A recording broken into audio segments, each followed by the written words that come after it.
મિત્રો, હું છું ચેતન સોની. તમારું સ્વાગત કરું છું ધોરણ 10ના પેપર સોલ્યુશનમાં.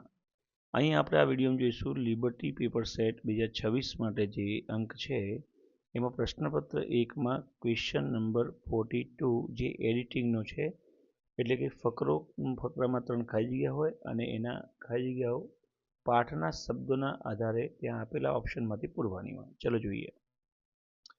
તો આ રહ્યો 42 ક્વેશ્ચન નંબર અને સમજી લઈએ. કમ્પ્લીટ ધ પેરેગ્રાફ, આખો પેરેગ્રાફને પૂરો કરો. Filling in the blanks, blanks એટલે કે ખાલી જગ્યાઓ પૂરીને આ પેરેગ્રાફને પૂરો કરો. With the appropriate words from the bracket, બ્રેકેટમાં આપેલા યોગ્ય શબ્દો વડે ખાલી જગ્યા પૂરીને આ ફકરો પૂરો કરો. તો ચાલો એ માટે આપણે આજે અહીંથી શરૂઆત કરીએ અને 10 પેપરના આ ફકરાના સોલ્યુશન આપણે આ જ વિડીયોમાં જોવાના છીએ. અહીંયા 3 શબ્દ આપે છે. કૌંસમાં ઓબ્ઝર્વ એટલે નિહાળવું, ઇરિટેટેડ એટલે ચીડચીડા પણ થવું, અટેન્શન એટલે ધ્યાન. યુ શુડ નોટ ગેટ તમારે ન થવું જોઈએ. બીકોઝ સમવન ડઝન્ટ પે કારણ કે કોઈ આપતું નથી.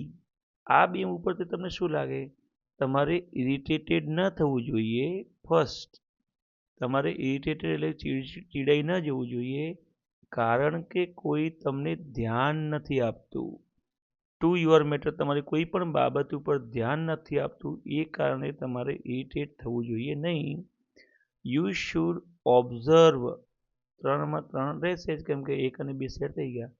You should observe your way of dealing with someone, કોક સાથે ડીલ કરવાનો તમારો રસ્તો અર્થાત એમની સાથે વર્તન કરવાની તમારી રીત ને તમારે નિહાળવી જોઈએ, એને ચેક કરવી જોઈએ, ઓબ્ઝર્વ કરવી જોઈએ.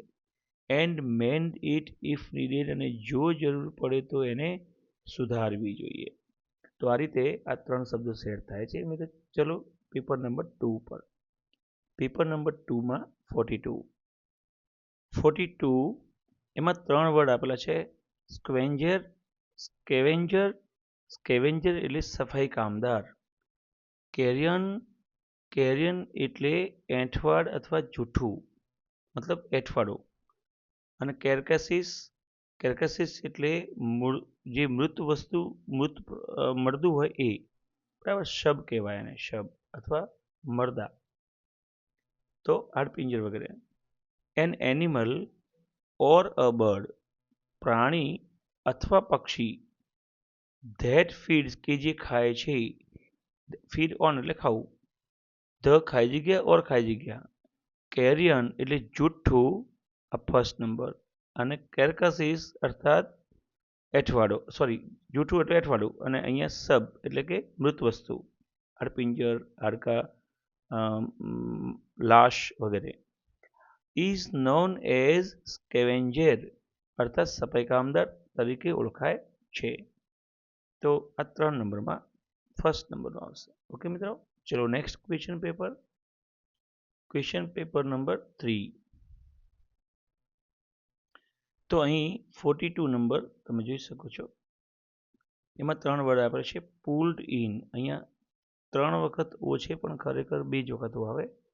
પુલ્ડ ઇન એટલે ભેગું કરવું, કેપેસિટી એટલે ક્ષમતા, અને લોબીડ અગેન્સ્ટ ની સામે પડવું, ની સામે ધરણા કરવા.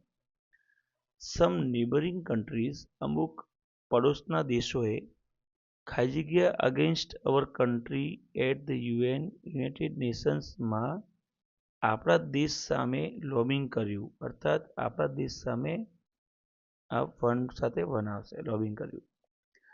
ધે ખાલી જગ્યા ધેર એફર્ટ્સ, તેઓએ પોતાના બધા એફર્ટ્સને પુલ કર્યા. પુલ્ડ ઇન મતલબ ભેગા કરવા.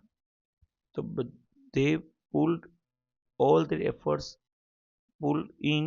efforts and might to defame એટલે કે અપમાન કરવાની વાત છે. અપમાન અર્થાત બદનામ કરવા માટે એમણે પ્રયત્ન કર્યો અવર કન્ટ્રી, આપણી કન્ટ્રીને.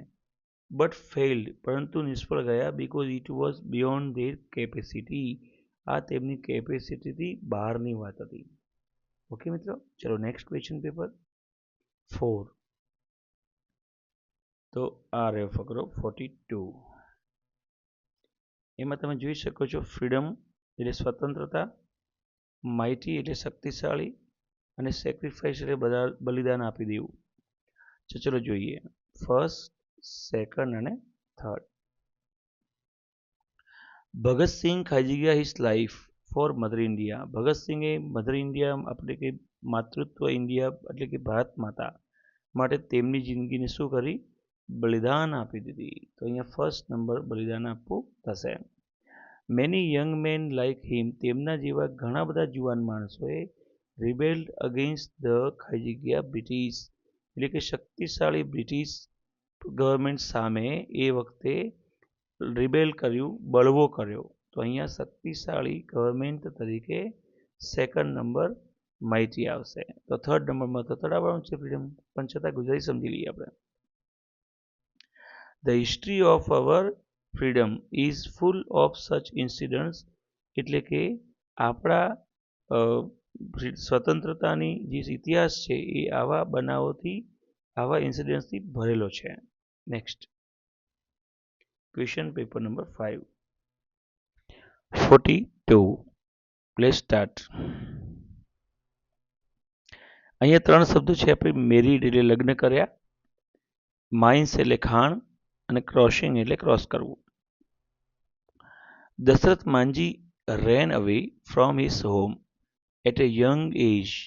દશરથ માંજી બહુ નાની ઉંમરે તેમના ઘરેથી ભાગી ગયા. And worked at Dhanbad coal mine અર્થાત ધનબાદની કોલસાની ખાણમાં કામ કર્યું.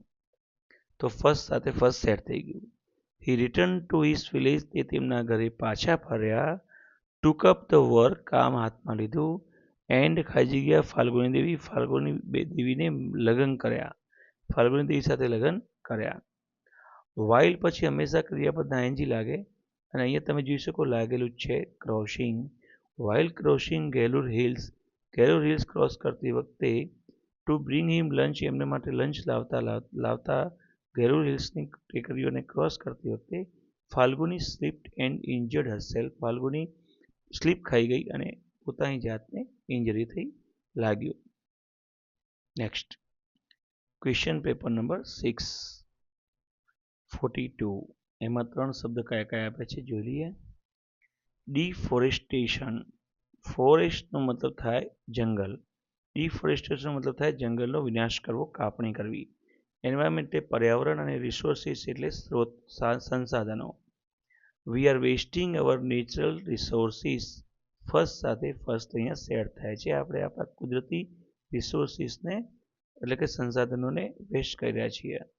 The act of deforestation, the act of deforestation એટલે કે જંગલીકરણનો વિનાશ કરવો, તે જંગલની કાપણી has also created many problems, ઘણા બધા પ્રોબ્લેમ્સ એને પણ નોતર્યા છે.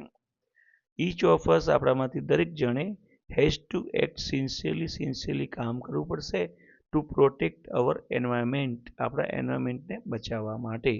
Next question paper number 7. 42 is here. Let's start. ચલો જોઈએ. ફર્સ્ટ છે હેલ્થ એટલે તંદુરસ્તી, બ્રાઇટ એટલે હોશિયાર, અને વેજીટેબલ્સ એટલે શાકભાજી. ફર્સ્ટ, સેકન્ડ એન્ડ થર્ડ જોઈએ. ઈટ રો, રો એટલે કાચું, ઈટ રો વેજીટેબલ્સ, ખબર પડી ગઈ, એકદમ simple. Eat raw vegetables and fruits a lot, ખૂબ જ બધા ખાઓ કાચા શાકભાજી અને ફળો. ડુ નોટ ઓવર ઇટ, એમને વધારે પડતા ના ખાઓ. It's not good for health, તે હેલ્થ માટે સારા નથી. ઇન ધ લોંગ રન, લાંબા સમય. રિમેમ્બર, યાદ રાખો, the student who eats light becomes bright, જે વિદ્યાર્થી હળવું ખાય છે એ બ્રાઇટ એટલે કે હોશિયાર બને છે. Next question paper number 8. આ રહ્યો 42 ક્વેશ્ચન આ પેપરમાં. ડિસ્પોઝ કરવું એટલે નિકાલ કરવો, ગાર્બેજ એટલે કાદવ કીચડ, ને રિડ્યુસ એટલે ઘટાડવું. ચાલો જોઈએ ફર્સ્ટ, સેકન્ડ અને થર્ડ. ઇફ વી કેન ખાલી જગ્યા ધ અમાઉન્ટ ઓફ એટલે રિડ્યુસ ધ અમાઉન્ટ ઓફ પહેલું થશે જો આપણે ઘટાડી શકીએ અમાઉન્ટ ઓફ ગાર્બેજ એટલે કે જો આપણે કાદવ કીચડનો જે જથ્થો છે એ ઘટાડી શકીએ એટ હોમ ઘરે જ and if we can dispose all garbage safely અને જો બધું જ કાદવ કીચડ બરાબર નિકાલ કરી શકીએ that it self is A great deal તો એ પોતાના અંદર એક મોટું કામ થશે. પ્રશ્નપત્ર નંબર 9 42 લેટ્સ સ્ટાર્ટ. ડ્રોઈંગ એટલે ચિત્ર દોરવા, ગેધર્ડ એટલે ભેગા થયા અને ફિંગર મુવમેન્ટ એટલે આંગળીઓની હલનચલન કરવી. લાસ્ટ અહીંયા ફર્સ્ટ, અહીંયા સેકન્ડ અને અહીંયા થર્ડ. લાસ્ટ મંડે ગયા સોમવારે there was A drawing competition એક ડ્રોઈંગ કોમ્પિટિશન હતી. પહેલું થઈ ગયું ઇન માય સ્કૂલમાં ઓલ ધ પીપલ્સ ખાઈ જગ્યા ઇન ધ એસેમ્બલી હોલમાં ભેગા થયા. પહેલું પહેલામાં, બીજું બીજામાં, અર્થાત ત્રીજું ત્રીજામાં આવશે. પૂરું થઈ ગયું. છતાં ગુજરાતી કરીએ. I was sitting behind my friend હું મારા મિત્રની પાછળ બેઠો હતો. My friend was enjoying the programme મારો મિત્ર તો પ્રોગ્રામ એન્જોય કરતો હતો. બટ આઈ ડીન પણ મને આ મજા આવતી નથી. So I made some finger movement on his back તેથી મેં એની પીઠ પાછળ થોડી આંગળીઓની હલનચલન કરી એને આ પાછળ હલનચલન કરી. નેક્સ્ટ. પ્રશ્નપત્ર નંબર 10 લિબર્ટીમાં છેલ્લું પેપર માસ્ટર પેપર. ચાલો જોઈએ. 42 અરે ચાલો તો 42 બાહુબલી ખાઈ જગ્યા the responsibility of protecting the nation against the enemy દુશ્મનોની સામે રાષ્ટ્રને બચાવવામાં એટલે કે રક્ષણ કરવાની જવાબદારી બાહુબલીએ માથે લીધી હતી. આવી રીતે આવશે. તો અહીંયા જોઈએ પહેલા વર્ડ જોઈ લઈએ. ડિસ્કાર્ડેડ એટલે નીકાળી દેવું, રદબાતલ કરવું. અંડરટુક એટલે માથે લેવું એટલે કે ઉપાડવું. સમન એટલે ભેગું કરવું એટલે બોલાવવું. તો અહીંયા ફર્સ્ટમાં ફર્સ્ટ જ રહેશે. સોરી વચ્ચે જે સેકન્ડ નંબરનો આપ્યો છે એ રહેશે. આ ફર્સ્ટમાં આવશે. એટલે કે Baahubali undertook the responsibility of protecting the nation against the enemy. બાહુબલીએ માથે લીધી આ જવાબદારી. The king did not like him કિંગને એટ ઓલ કિંગને એ છે કોઈ પણ રીતે ગમતો નહોતો બાહુબલી. સો હી ખાઈ જગ્યા હિમ ટુ હિઝ કોર્ટ તેથી તેને સમોન કર્યો તેને કોર્ટમાં બોલાવ્યો. He summoned him to his court બાહુબલીને કોર્ટમાં બોલાવ્યો. એન્ડ એક્યુઝડ હિમ અને એના ઉપર ગુનો લાગુ કર્યો. Accused him of બિટ્રેઇંગ the nation રાષ્ટ્રને ઠગવાનું એક ગુનો એના ઉપર દોષારોપણ કર્યો. તો સેકન્ડ થઈ ગયો. તો મતલબ થર્ડમાં ડિસ્કાર્ડેડ અહીંયા આવવાનું છે નક્કી. Baahubali try to prove himself innocent બાહુબલીએ તેને ઇનોસન્ટ એટલે કે નિર્દોષ સાબિત કરવા માટે પોતાની જાતને સાબિત કરવા માટે પ્રયત્ન કર્યો. બટ ધ કિંગ ડિસ્કાર્ડેડ આ ત્રીજો નંબરનો આવશે. ડિસ્કાર્ડેડ હિમ ફ્રોમ હિઝ આર્મી પરંતુ રાજાએ તેને પોતાની આર્મીમાંથી દેશવટો આપી દીધો, નીકાળી દીધો. Thank you. તો અહીં મિત્રો આ આપણે જે કર્યું છે એની પૂરી પ્રેક્ટિસ કરજો. ચેતન સોની તમને વિશ કરે છે ભારત એજ્યુકેશન સેન્ટર દિશા તરફથી અને તમે ખૂબ સારા માર્ક્સ લાવવા માટે પૂરી પ્રેક્ટિસ કરજો. Wish you all the best. Thank you.